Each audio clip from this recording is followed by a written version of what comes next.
Good morning or good afternoon, depending on where you reside. My name is Jason Kleinberg, and I'm joined with Ashley Luna, who is our product manager of X1 Social Discovery.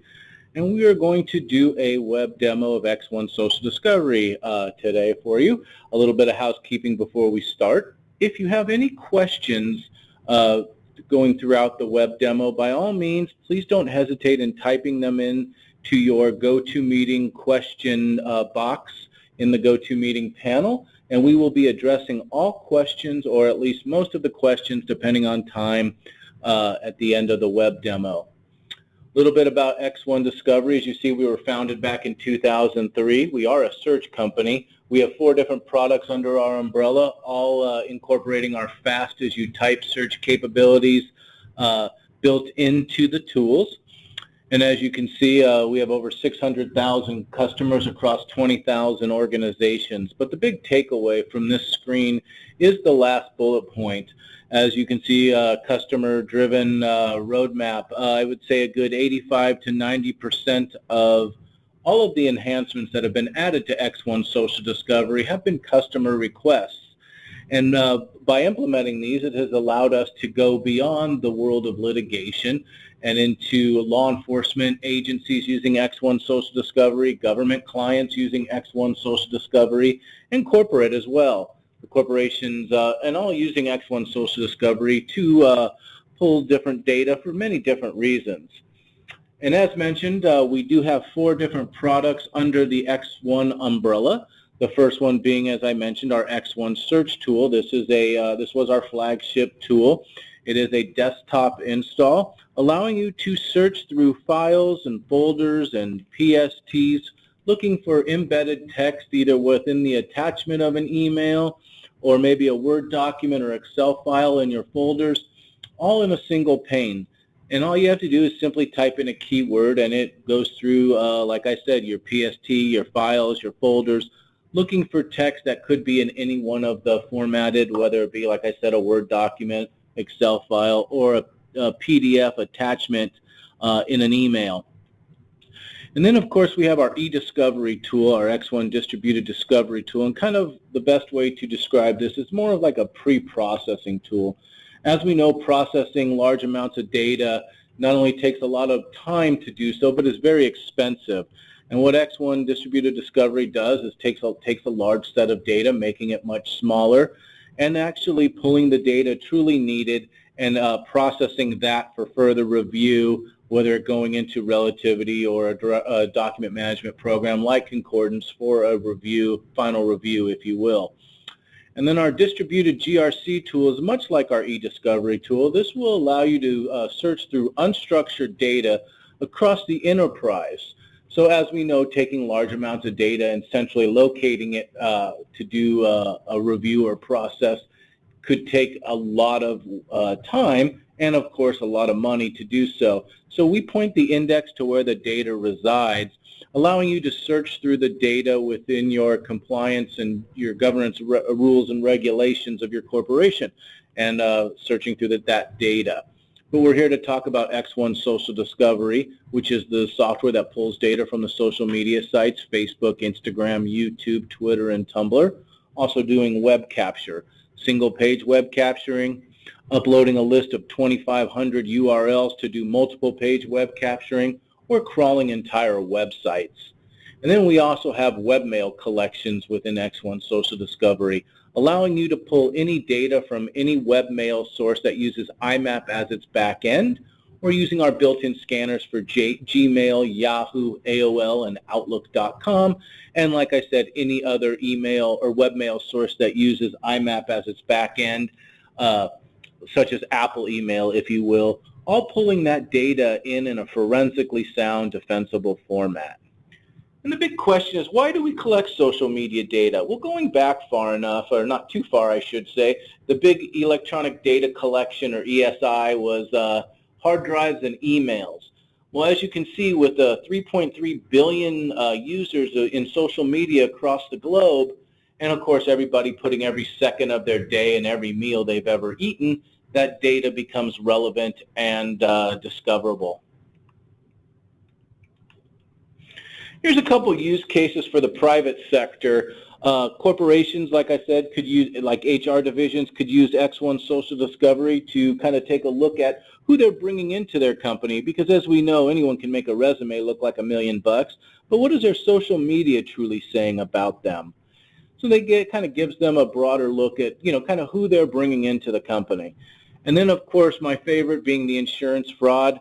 So, for example, a guy gets hit by a FedEx truck. He claims he can never work a day in his life, and he's going to sue him for $3 million. But yet on Facebook, he's out there deep sea fishing, pulling in a 350-pound mako shark. Odds are he's not too hurt.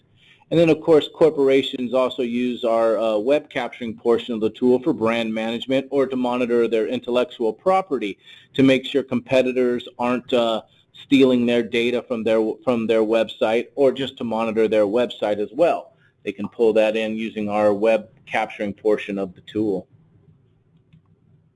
And of course, the public sector, as I mentioned, law enforcement agents use X1 Social Discovery for many different reasons, like Gang Task Force, for example, use it to monitor to see what gangs are talking about, because as we know, gangs communicate using social media. Parole officers also use X1 Social Discovery for many different reasons, like keeping track of their parolees, making sure they're not going places they shouldn't, or at least staying in the places they should, if you will. And as you see, like the proud prankster in the third screenshot up there, which was a real incident as he's siphoning gas out of the law enforcement agent's vehicle, unbeknownst to him. Yes, they do monitor for things like that as well. And here's a list of customers that use X1 Social Discovery for many different reasons, like Apple and Nike use it for brand management. For example, Apple just came out with their new iPhone, and they used X1 Social Discovery to monitor the event to see and get a little bit of to see what kind of excitement that the public is saying about the new iPhone 11. Nike uses it to monitor for new shoes and things like that they do. American Airlines uses X1 Social Discovery for customer service. Someone maybe tweets that they've had a bad flight experience, and American Airlines collects that data, passes it over to customer service, and they try to rectify the issue.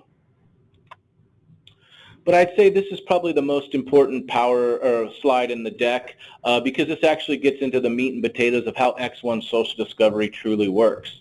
So there is two ways of collecting data using our built-in scanners for X1 Social Discovery. We have the scanners for Twitter, Instagram, YouTube, Tumblr, and Facebook.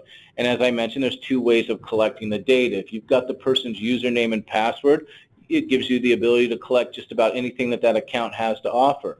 With Facebook, that could be Facebook Messenger, Twitter, things like that as well. And then for YouTube, we also capture single individual videos and full YouTube channels as well. And then there's using the web capturing data of the tool. I should say, and if you don't have their password for the social media scanners, you will get whatever's publicly available on their account. For the web capturing portion of the tool, you can use that to capture data from social media web applications that we don't have the scanners for, such as LinkedIn and Pinterest.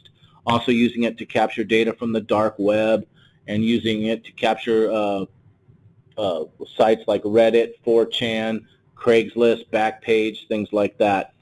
And then, of course, there's using the webmail capturing portion of the tool. We pull data using our built-in scanners for AOL, Gmail, Outlook.com, and Yahoo as well, and any other webmail source that uses IMAP as its back end.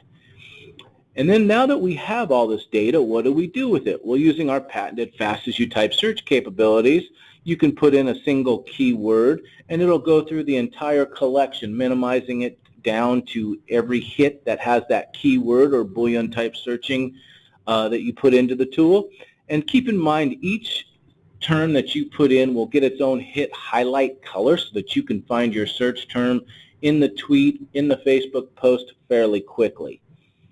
And then, of course, once you do your search term and all of the data that has your search term in it shows up, you can export that data out into various file formats. For the social media applications, we have a CSV file, custom delimited, concordance load file, and PDF.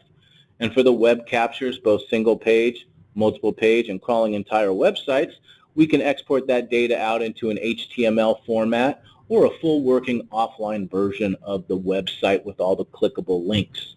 And then, of course, for the webmail data that is captured, we can export that data into a PST file as well. And of course, you can also tag data within X1 Social Discovery as well. And basically what a tag is basically a bookmark for all the important social media data that is collected.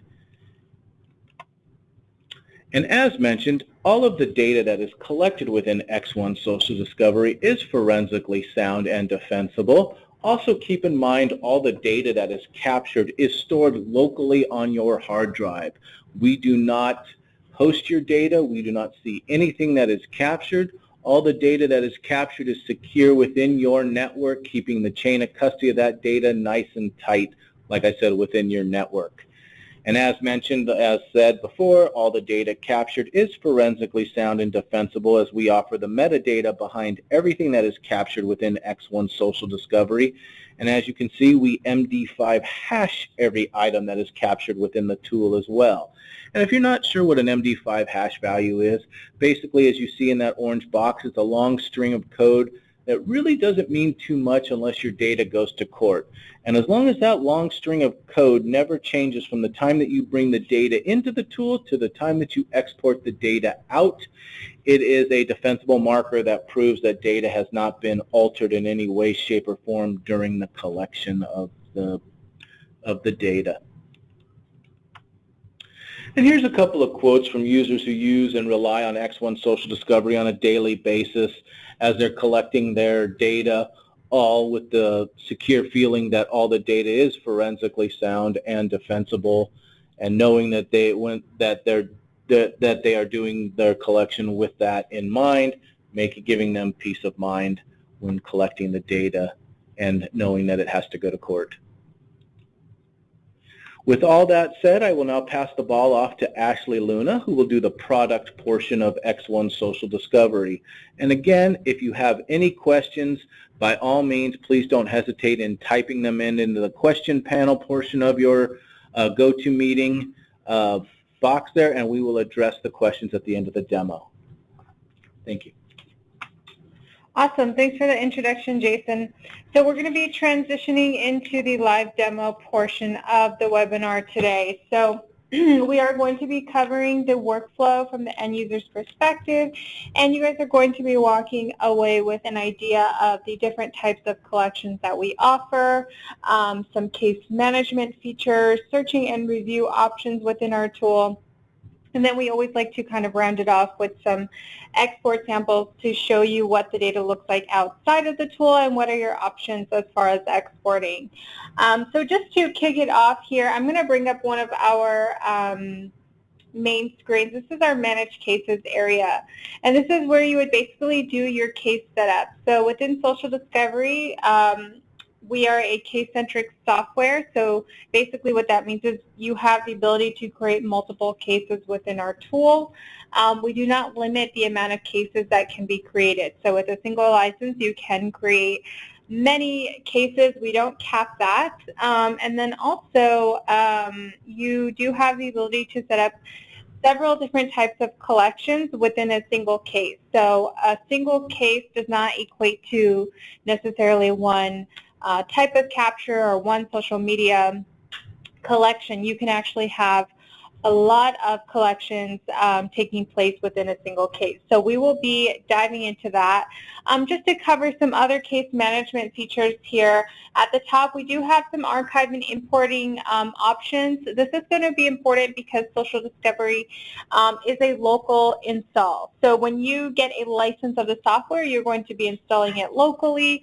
You have the options to install it to a desktop, laptop, or a virtual machine, Windows-based machine. And so all the data that you have the ability to collect, that's going to be stored locally. So sometimes we do have clients who are doing large volumes of social media captures, and maybe once you've completed a project, you don't need it lingering on your hard drive anymore. You can actually archive that, which is basically going to give you a backup, and then you have the ability to move that somewhere. You can also port cases from one installation to another if you have multiple users of social discovery. Another option that I do want to just highlight here, when you are doing collections with our tool, we do have an automated backup setting that is running. So this is a backup SQLite index that's taking place, and this is really going to be for disaster recovery. So if you are in the middle of a social media collection or web-based collection, and maybe you experience a network outage or any type of hard interruption to the collection, that can sometimes damage the integrity of the data. But with the backup SQLite index, that's going to give you the ability to rebuild that case data if you ever need to do so. So it is just nice to know that when you're using our tool to do collections, that you do have some backup measures in place for you. So now what we're going to be doing is, you'll notice I have one active case that's highlighted in green here. We're going to be taking a look at the active case. Any other cases that I have, those are going to basically be inactive. Those are going to be more of in an idle state. It is important to know that you can activate and deactivate cases very easily. So even though I have my case 2 active, I can very easily activate case 4 if that's what I wanted to do. You can switch between those. So we're going to close out of here now, and again, we're on case 2. And what I'm going to do is bring up our Manage Collections area. So the Manage Collections area is one of the most important areas. This is where you are going to be doing your collection setup.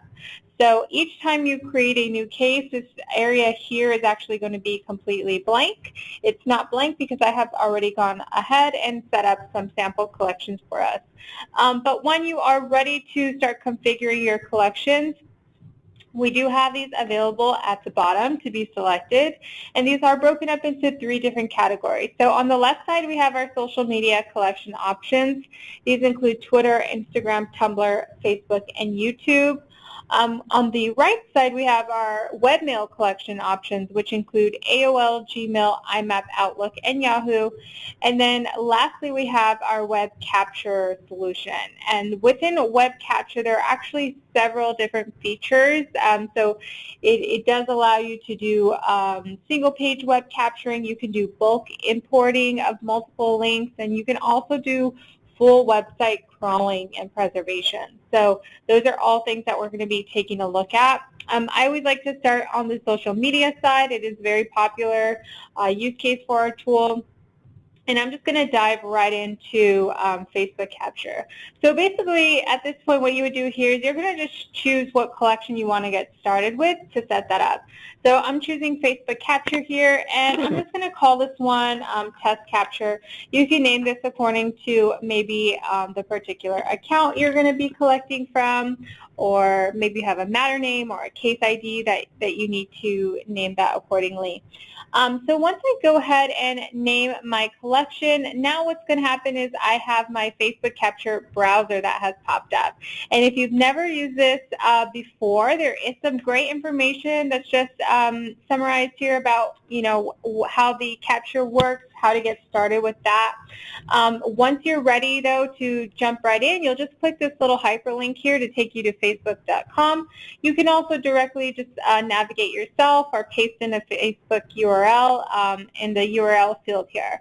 So this is a live browser, but it is only designed to work with facebook.com links. So if I attempt to navigate off of Facebook, let's say maybe if I try to go to CNN or some other website, any non-Facebook link, it is going to just give me an error, and it is basically just going to keep you within the Facebook domain. And so it is designed to do that. And now from here, you'll notice I did not have to log in.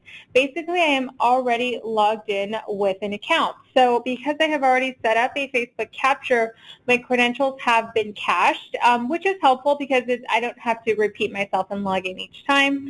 But when you are starting your collection for the first time, you do have the option of how you want to log in. So if you want to collect public data, you're going to want to use whatever account you would normally do so to, basically browse and collect from public data. We also have the use case where users will log in with a credentialed account. So maybe they have their own client they're representing. They have been given access to somebody's account and they need to collect their client's data. What you would do is you would log in as that user, and then because you would basically be able to see everything from their account, you have the ability to collect that user's data. So I'm going to keep myself logged in here. I'm not going to switch out, but this is just to show you that you do have the ability to actually log in and switch accounts if you wanted to do that. And then the built-in Facebook search feature is going to be really useful here. So if you already know what profile you need to navigate to, you can definitely just paste that in. But if you are maybe still in the searching process, if you're not sure, what the exact account name or link is, you can definitely just leverage the Facebook searching capabilities and navigate to that. And so I have a profile here that I'm going to just do some capturing from. So with the Facebook capture, what you're going to do is you're basically going to navigate to the data that you want to collect from. So here you're going to see I am going to basically just highlight through a couple posts here, and you'll see that I'm only going to hit the capture button one time. However, we are going to get quite a bit of posts that will be actually collected with that process. So let me just kind of pull up some more posts here, getting some comments. And then I'm going to go ahead and hit the capture button at the top.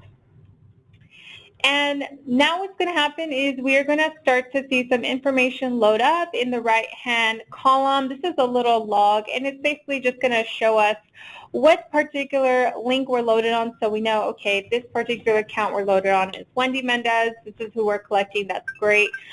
It's telling me the name of my collection, so I know I'm in the right area. And then also, this is the account that I'm using for the collection. So you have all of these identifiers that kind of make it helpful just to help navigate that collection process. As this is actually being downloaded, I can continue to navigate through here if I wanted to and collect more data. I don't have to wait until that's done. I can basically begin to queue up captures. So that is another great feature. You don't have to wait until something has been complete. You can actually just capture from multiple areas and basically queue that content up. So I'm going to close out of here, and then we're going to get a little message. This is just telling us that Facebook is capturing in the background, which is great. So we're going to let that continue, and then we can take a look at what that data actually looks like. So here is the Facebook capture data that we've collected. Now, this is what I would call a review interface. So we were just working in the Manage Collections, which is available through the main menu. And then if I click that little arrow to get me to this review area, we can actually review the data. So we have our left-hand navigation pane here towards the left column, and this is going to show us all the collections that we have set up. We have our middle results pane. So as I click through the different data types here, the results number will change, and then to the right I have the preview pane. So this is some of the data that I have collected for this particular capture. So as I mentioned, I only hit the capture button one time. but within that, within whatever I had browsed to, we were able to extract the individual posts and the individual items from here. Now, in previous versions, we were limited to only collect user profiles or credentialed profiles, but with our latest release, we are also able to collect from Facebook pages and Facebook groups. So that's not something that we have supported for some time, but it is something that we have recently added. So we do have a lot of clients who maybe they need to capture from a business page, whether they're capturing the public content or they're actually logging in as the business with the business credentials, maybe to collect messages or other private information. You can absolutely do that. And you can see that each individual post was actually extracted. So we are also capturing metadata with each item that's coming into social discovery. So let me just pull up a metadata record here for this post that I'm highlighted on. So this is all going to be data about the particular item that we're looking at. So this is also coming directly from Facebook, directly from the source, and it's going to help validate the evidence and help self-authenticate it. So here we have a couple just fields that I'll mention. So we have the post type, obviously this is a photo, post ID, that's coming directly from Facebook, the link to the live post on Facebook, the user ID, which user posted this, the username of that person, created time, when this was posted in UTC to the user's timeline, any information as far as messages, anybody who would have been tagged in the post, a location, if that's shared, that's all going to be captured in the metadata. And that is absolutely not something that other tools are able to do. If you have the ability with another tool to do any type of capture, it is basically, you know, a glorified screenshot at that point. We're actually extracting and parsing out all of this content from the user's timeline, and then you have metadata about each item that you're looking at. So that metadata also is going to allow you to search through and refine through your post. So, you know, users' timelines and content can get pretty lengthy just depending on how active the user is. So by leveraging those metadata columns, you can actually search for, you know, data, narrow it down, and we make it very easy to do that. So, for example, if you wanted to search the created date, so we have done a capture on a user's timeline, and now I only want to see content, let's say, from this month. I don't want to see anything from before. I just want to see content from this month. So I can just use this little time filter for this month, and now I have my post instantly limited to that. Let's say now I want to narrow it down even further, and I only want to see videos that this user shared from this month. I can type in video in the metadata type column, or sorry, in the post type column, and now I can see the individual videos that this user has shared. And we are collecting videos by default. Again, that's something that not other capture type of tools are offering, but we are able to do that. And you can play it directly from within the tool. You don't have to export that video out in order to preview it. This little film strip icon here is going to allow you to view the video directly within the preview pane, which is great. I'm going to close out of here. You'll notice I mentioned location. If that's something that is shared on a post, we will be capturing that info, so that will be part of the metadata. So, for example, it looks like in this particular post, this user did share their location, which is tagged as Mi Piace, which is in Pasadena. So we have that location information available there. You can search through that as well. And yeah, there are just many, many different ways that you can narrow down, search the content, and not only the metadata, but actually the body of the post, whatever the user might be sharing, you can absolutely search that as well. So all of this information here, the text has been extracted and indexed, so we make it text searchable for you. So if you are, for example, looking for specific keywords or names, you can use our patent fast as you type search technology, and you will see that those results get narrowed down instantly to what you're looking for. So that's just an example here. You will see that nice hit highlighting with whatever search terms you use, and you can enter in multiple search terms in here. You're not limited to one search term at a time. You can actually build some pretty lengthy search strings just just as long as you keep using your connectors, your Boolean commands, and ors, not nears. You can look for many, many search terms at a time. So that is an example of that. We can get a little bit more into the searching side, but this is just to kind of give you an idea of different ways to search some of the social media content. And then just to kind of go over again some stuff that we're able to pull and extract out from the Facebook pages, groups, and profiles. You can see towards the left side here, there are some tabs. We call these saved searches. And this is going to really give you an idea of what we're able to pull. So user info records, this is going to be some information that's coming from the user's bio, so we know what user we're capturing. Friends info, if you are needing to collect from the friends list, that's absolutely something that we can do. You would just basically highlight over the friends list whatever users you want captured that are part of that friends list. You would just go ahead and make sure that they are expanded in the capture window. And then once you hit the capture button, those will be indexed and added to your collection. Messages, if messages was something that you wanted to collect, now obviously you would need to be logged in as a user in order to see private messages, but you can log in as a user, navigate to the messages area, and you can actually index from the Facebook Messenger area, which is a huge one there. Posts, that's of course going to be from the user's timeline, or maybe even posts from their news feed. Album items, you have the ability to collect the photos that they might have shared from album items.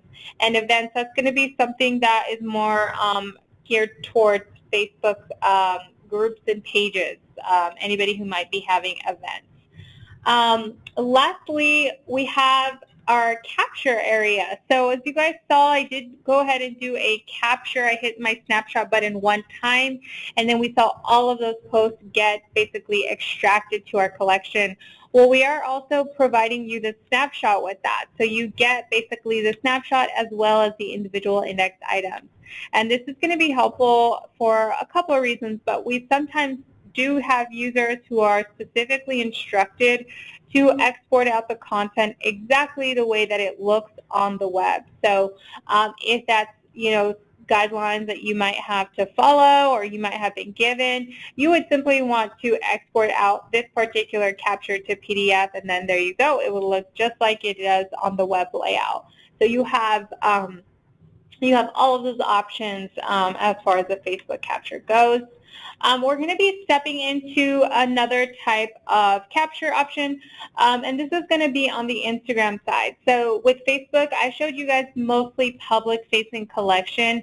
Now Instagram is a scanner, and that allows us to do credentialed collection as well. So what you would do here is you would basically log in with a user's credentials. So again, this is assuming that you have been given permission to log in with somebody's credentials and log into someone's account. For this particular sample, I have logged in not with my own account. I have a QA account that I have logged in with, and then basically ran a test collection for this particular user's Instagram data. So what we're able to pull here is, again, user info. You will see that just kind of throughout as you're doing different collections. This is always going to represent the bio of a user, give you some information about the account. So you can see that here, the number of posts, how many people they're following, how many people are following them, account name, username, things like that. Then if I click on the grams, I can actually check through the different Instagram posts that this user has shared, and now these have already been added to my collection. So again, If there's videos present on an item, we are going to collect those videos by default, including videos for Instagram. If there are content that contain multiple posts, so with Instagram, for example, they do give users the ability to add multiple media items to a single post. You'll notice that those are able to be captured, and just different content like that. With this particular item, it looks like there's a lot of emojis. We do support emoji collection and searching of emojis, so that's just something that I wanted to bring up quickly. I can copy one of these little emoji items, characters I should say, and I can search for that throughout my content there. So if that's something that you need the ability to do, to search emojis throughout content, we can even do that. So that basically covers the Instagram side. We're basically going to be pulling the user's individual Instagram posts, if those include videos, if those include multimedia content, we would get that. And I'm going to quickly dive into the YouTube side. So YouTube's a little different because you're not necessarily going after particular users' content, but we do have the ability to do channel collection, which is this add user area here, as well as individual video downloads. So if there's just a one-off video that you need to capture, you would just plug in the URL here. If you actually need to do a full YouTube channel collection, like let's say you've been tasked to preserve or collect an entire user's channel, you would be able to do that as well with our tool. So I'm just going to go ahead and copy the channel link here at the top. I can see some information about this user's channel here. It looks like they have a pretty decent amount of videos. And I'm just going to plug in that link into the add user section, and we should find it, assuming that it's public, which it was because I was able to browse to it through my browser there. So now we have this user identified. We have some info here. So she has actually 90 videos total, and then we can choose some other settings as far as our scan options. So let's say if you just want the videos and you don't want any comments, you can choose not to request comments. Maybe you want to only search the comments and you don't actually want the video file. You can kind of choose that as you like. For this particular example, since the user has a lot of videos, I'm not actually going to download them, but this is just going to be to show you guys how that works. So I'm just now adding the user. I'm going to click done here, and that's going to start the indexing process for me. Now you'll notice that there are some controls on the Manage Collections area. So there are certain collections that allow you to schedule the collection. So let's say for this YouTube, if I wanted to update this every day or every certain amount of minutes, I can configure that. I think daily would probably be a good enough interval to schedule to check for YouTube videos, and that would basically just be updating the comments at that point. And you can also force it to update at any time by clicking the Scan Now button, and you can edit your collection at any time by clicking this little gear icon there. So let's take a look at the YouTube video. I mentioned video collection with Facebook and Twitter. Facebook and Instagram. On the YouTube side, we also obviously download the video file. All of the video files that come into Social Discovery, those are going to be in MP4 format. We sometimes get asked what format those are downloaded in. And again, you do not have to export out the content in order to be able to preview it and review it. Once that gets downloaded into the tool, you can preview that directly within the preview pane, which is a great plus. All of that content, again, comments, everything is going to be content indexed, so you can absolutely search this if you're looking for specific, again, keywords or maybe usernames. You can go ahead and just use our search technology there. Just use the search bar at the top, and then you'll see everywhere in the comments where that particular keyword is highlighted. And you can also use, it's really handy, is you can use the plus and minus signs to navigate through your results pane to see the different search results that are relevant there. So that is on the YouTube side. Now we're going to be moving along and taking a look at different data type altogether. So we're going to take a look quickly at the webmail capture. So webmail, we support quite quite a few different options here. These are all IMAP-based webmail collections. And with webmail, it is pretty straightforward as far as setting the collection up. All of our webmail options do require credentials, so there's absolutely no way to do email collection without having the account credentials. But once you do have that information, it is very easy to get started. So you would just plug in the information here: username, password, name, full name, and email. You'll also notice there is a little checkbox now on Gmail that says use OAuth 2. That's basically going to give you support for two-factor authentication. So previously, if you had two-factor enabled on Gmail accounts, you would have to go into your Gmail settings, set up an app-specific password, use the app password only with our tool. You had to create one each time you need to set up a collection. So now this definitely streamlines and simplifies that process, so you can just go ahead and use that. If you have two-factor, you can kind of avoid having to do all those other extra steps. And once you're basically plugged in with those credentials, I'll show you guys the setup here. So we're going to refresh our folders here. It's basically going back through the credentials and authenticating. We're going to get some updated counts on all of our folders. So when you first set this up, you will be able to see exactly how many email items are detected per each folder. And then you have the option to choose what you want to scan. So maybe you want to scan everything. Maybe there's just a few subfolders that you need to capture. You would just go ahead and configure that as needed. Below, you will see that there is an option to set up an index date range. So this is going to be pre-collection filtering. So let's say this happens a lot where you have been instructed to do a webmail collection preservation. You're only allowed to look at email between certain date and time period. So previously, before we had this feature, it was very difficult for people to kind of follow those types of instructions, but now if you are instructed to just collect email from a certain time period, you can configure that directly within the collection here. So you would pick your start date, you would pick your end date.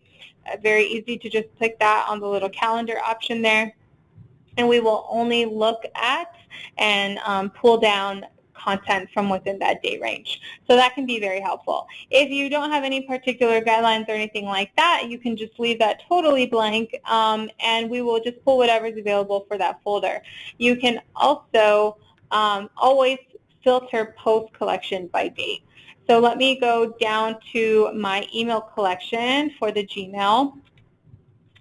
And you'll notice this is going to look like some of the searching we did with the metadata columns. This is what we would call table view here. And this is going to be now metadata that's specific to webmail.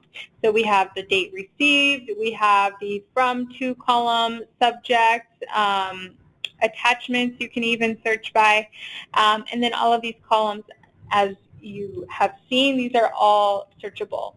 So as I mentioned, if you don't filter by date pre-collection, you can always do that post-collection. So we have some predefined date filters. You can also enter in your own date range, which makes it very easy to sort through data.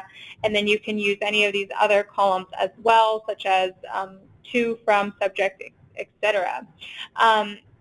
Even down to the attachment level, you can do searching on. So let's say if you're looking for a specific document that somebody might have sent through an email, maybe they shouldn't have sent it, you can just type in the name of the document. You don't even need an exact name. You can just type in, this is a prefix searching. So if I type EU, I'm going to get different results for different attachments that start with EU, but I can get more specific and, kind of type there to get more defined search terms. So for this particular search term, I have 2 hits, so I can see there's 2 particular emails where somebody sent an attachment containing the document that I might be looking for. And you can actually, again, preview the document directly within the X1 preview pane. You don't have to export this out in order to search it, see what it was. So that just right there saves you so much time, makes it very easy as well.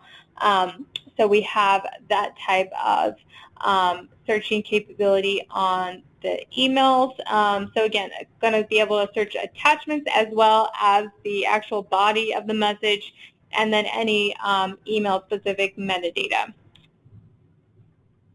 Okay, now we're going to move on to web capture, taking a look at this quickly. So with web capture, again, it is going to instruct you to give it a name. I'll go ahead and just name this one test, and then this is going to pop up our built-in X1 browser.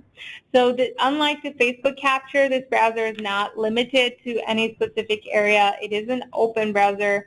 It is IE based at the moment. We will be switching to a Chromium-based browser hopefully this year. And so this is basically going to allow us to navigate anywhere you want to on the web. So if you need to capture a business website or a blog or a news article, whatever the case may be, you can just navigate to that. You can navigate to social media platforms and do web captures of that. I'm going to just navigate to LinkedIn here. So web capture is going to be really, really great because it does allow you to kind of supplement your collections. We have a ton of built-in scanners for specific sources, but if we don't have a built-in scanner, you can always, and if assuming that the application or the website has a web interface, you can always just navigate to that. It makes it very, very simple to do that. And most other tools out there that are kind of quote-unquote competitors, this is basically all they are offering is a web capture.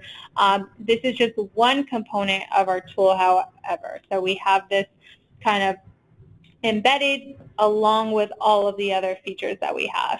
So I'm just going to show you guys a quick snapshot here. Let's say if you were asked, okay, can you guys capture this profile for me? I need this captured, collected. I'm going to do a single page download, and this is going to be this snapshot with details.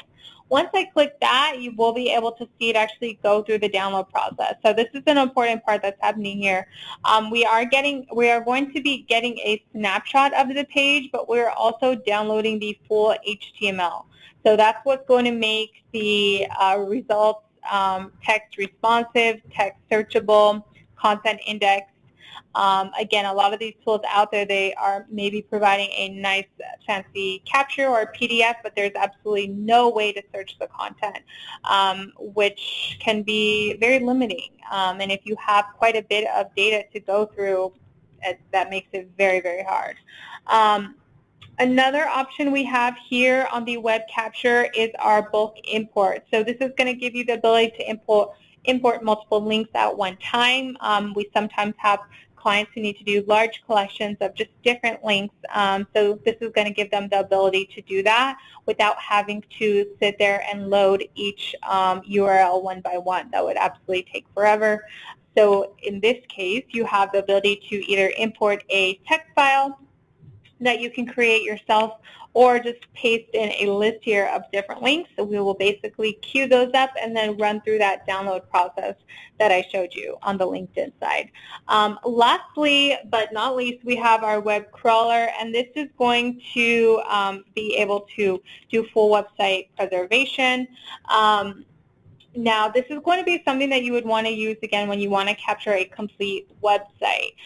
So definitely wouldn't use it on something like LinkedIn.com. LinkedIn, you want to be more specific. You want to probably gear towards more the single-page capture route.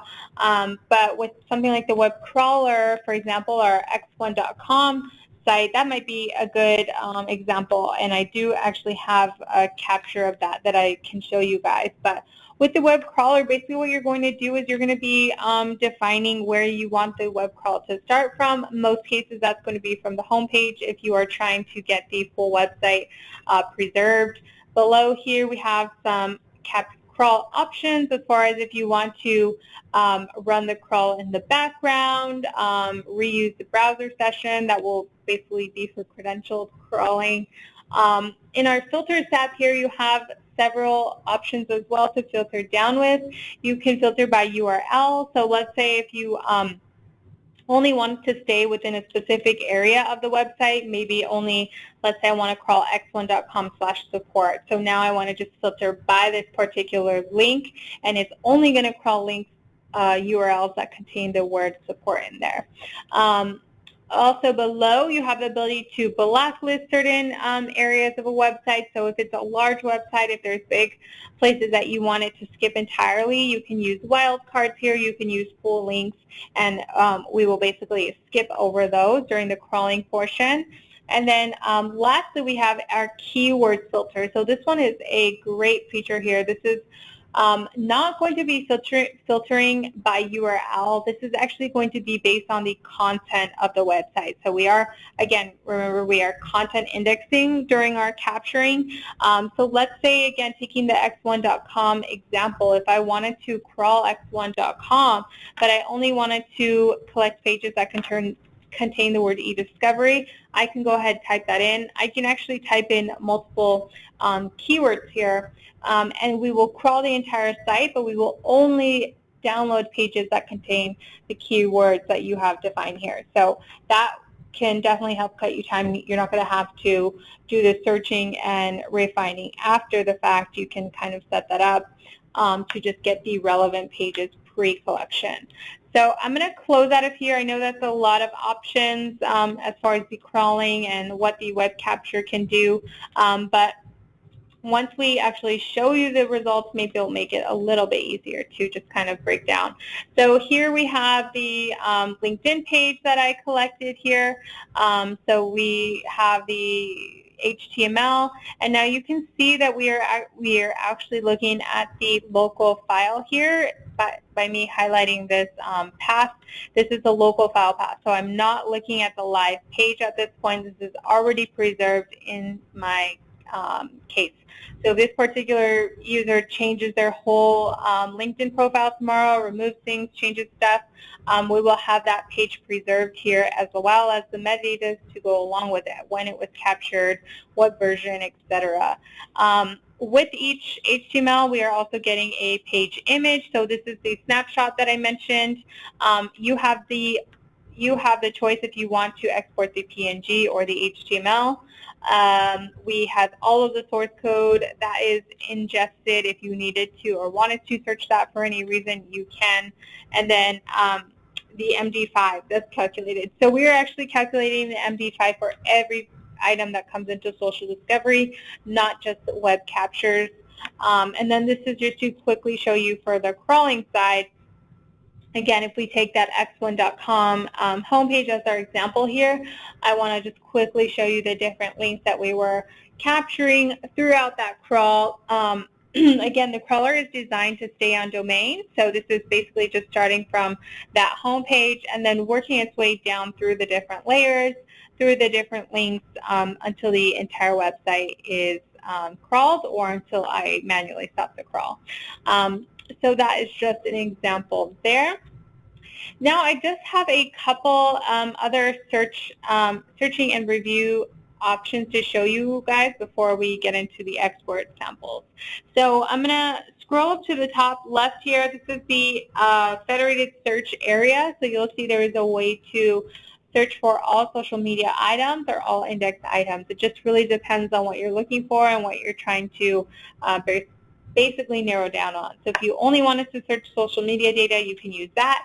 If you want the ability to search everything in your case that you've collected, whether it's a Gmail or a web capture or a YouTube video, you can search the all indexed items. So I'm aggregating all my data in one place now, and I can use those same searching capabilities to narrow that down.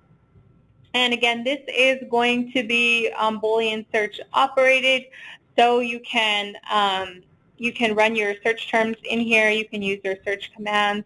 As I went over, you're going to get that highlighting throughout the tool and each of the items that come up as hits there.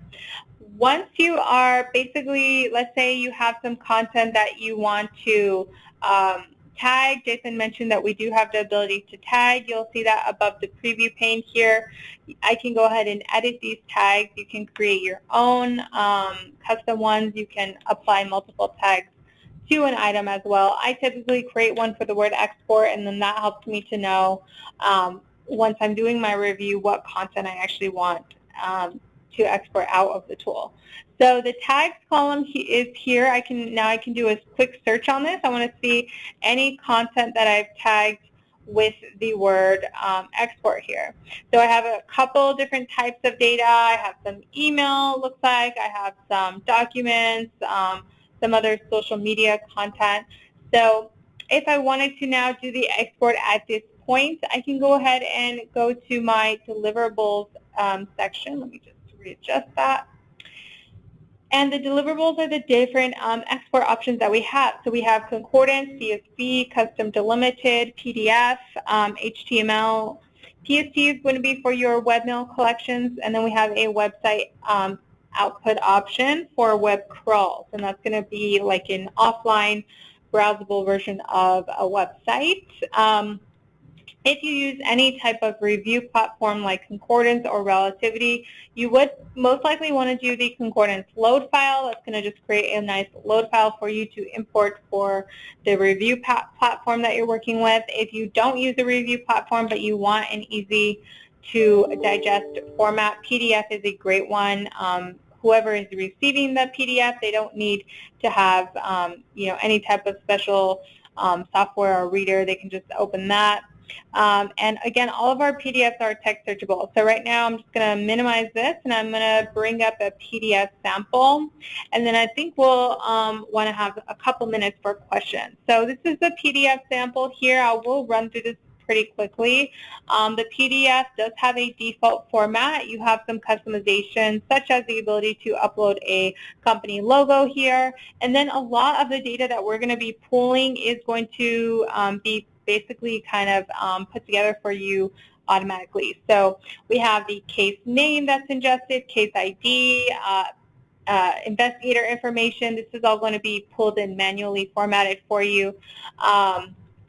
The deliverable summary, so what platforms I exported from, what accounts, how many records came from each collection. That's all aggregated for you by default. And then you actually get into the preview of the content. So I have my couple of Facebook posts, it looks like here. So you'll see everything from the likes information, comments, photo, whatever was shared, all that's going to be available in the preview. And then as I mentioned, this is text searchable. So if you are providing a document to somebody that has hundreds of posts or more, you do have the ability to search within the document. So whoever is receiving it can, search for maybe other relevant content that they might be looking for, what they need to narrow down to. And then we also have the metadata. So you have complete control over what content you want exported out, what content you don't. You also have control over what metadata you want included and what metadata you don't. So we do have some default options that we recommend. You can always use those as a guide, but otherwise, if you kind of know what you're looking for more or less, you can definitely customize that. So that's going to conclude now the live demo portion. I'm going to pause for about a minute and just see if we have any questions that come in. We want to give you guys some time to ask those. You can go ahead and type those in, and we're just going to do a brief pause.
Okay, looks like we do have a question. Somebody had asked, have we overcome the issue with Facebook shutting down Facebook accounts and locking down Facebook Examiner accounts? Well, actually, the question was, have we overcome the issue with Facebook Graph? Or Graph. So Graph is the Graph API. So yes, we have overcome that actually. This year, we just introduced our new Facebook Capture Scanner. Actually, that came out in mid-early July. And so the Facebook Capture is basically our new technology that we have developed. So we are not relying on the Graph API, which has been historically very unstable and unpredictable. So now we have a very stable capture method that we have built in-house. And I got to show you guys a preview of that and how it works. Perfect, thank you. And then one other question, does X1 Social Discovery work on a Mac? That's a good question. So we are a Windows-based software. So we support Windows 7, 8, and 10. However, we do have many users who, you can kind of find a workaround if you have a Mac. The best solution I would recommend would probably just be to use something like an Amazon Workspace that you can have actually a Windows machine or Windows operating system on the workspace or the VM, but you're accessing it and controlling it from your Mac. That would be my recommendation. Yeah, great recommendation, as we do have customers that do use Parallels and Boot Camp, and it does slow your machine down quite a bit because you're running multiple and dual OSs. So yes, running it on an Amazon workstation or a cloud-based machine, Windows-based machine, would be the best way to go around. All right, so I think we are at our time, but we're going to show you guys some ways to get in touch with us. If you have any questions that pop up, I'll let Jason kind of just give you ways that you can reach us. Absolutely. So if you have any questions, or if you have not requested a 14-day trial of X1 Social Discovery, by all means, here is my contact information. My email is jkleinberg@x1.com, and my direct number, of course, is area code 626-229-3091. So if you have any questions or any requests, pricing, would like a quote for X1 Social Discovery, by all means, please don't hesitate in reaching out. And with all that said, we'd like to thank you for spending the hour with us going through X1 Social Discovery. And we do these web demos every Wednesday at 11 a.m. Pacific Standard Time, and there is no limit to the amount of times you can participate. Thank you very much for spending the time with us, and have a great day and a great week. Thank you.